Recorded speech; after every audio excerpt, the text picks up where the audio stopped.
Check. Akhoi gi am sei sidi kadai ta lei bigi nang buhar be sei don haujage. Pai ko mi tar kita ngapiro. Khoi gi compose to wa handak ta compose to jada ngai bani. Mayam tamina si. Aduga mayam da khangan janing ba ma ai sa je hojik drip captain lei bani do iyamba rabi gi damakta evening elegance yaujage haiduna hamung dagi hawat cha pane masida soi gi be also mayam ngapi gani.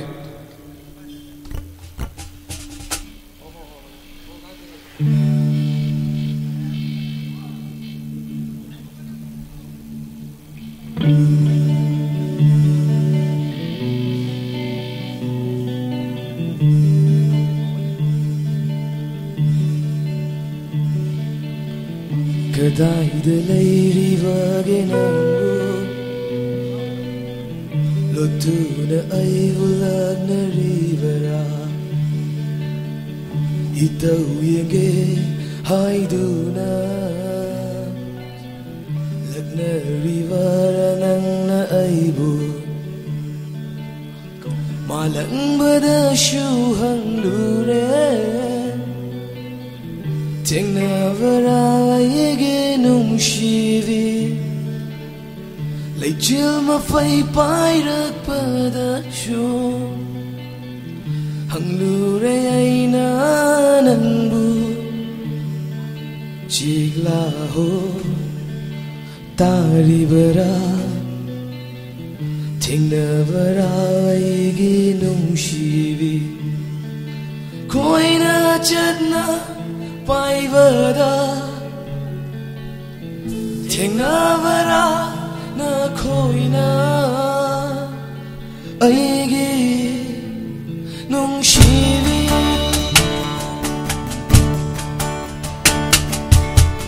Hashiri Nishinlagli Haukrava Taudokshin Paiva faurang leng ashiri ay Pakajayay na nanggidama Karam na lelivagay ng buwan Karam na lelivagay ng buwan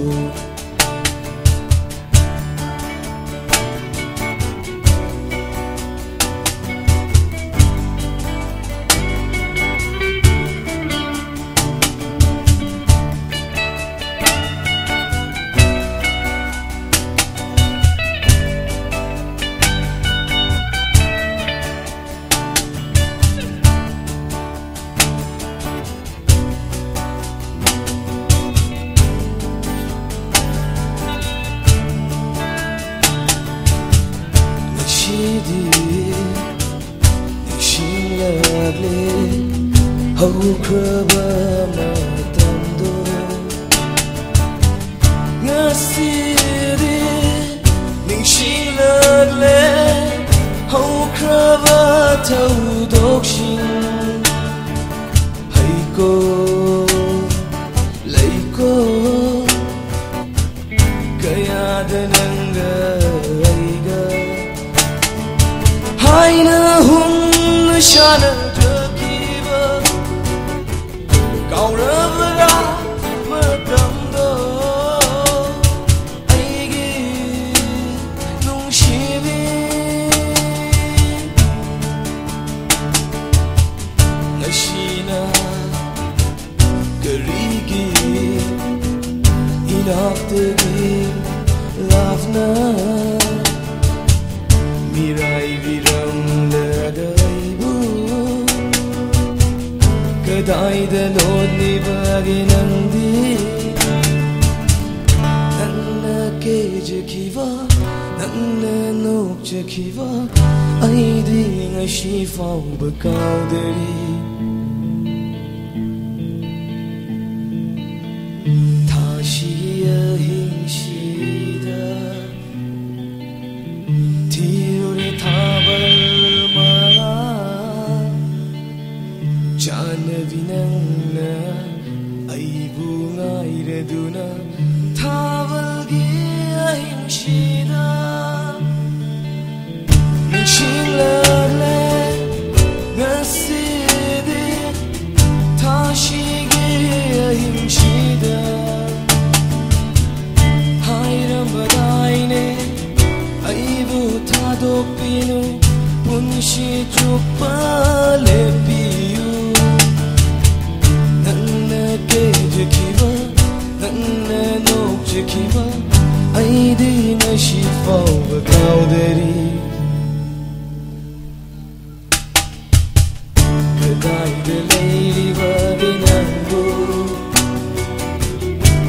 Lotuna ay bulag na ribara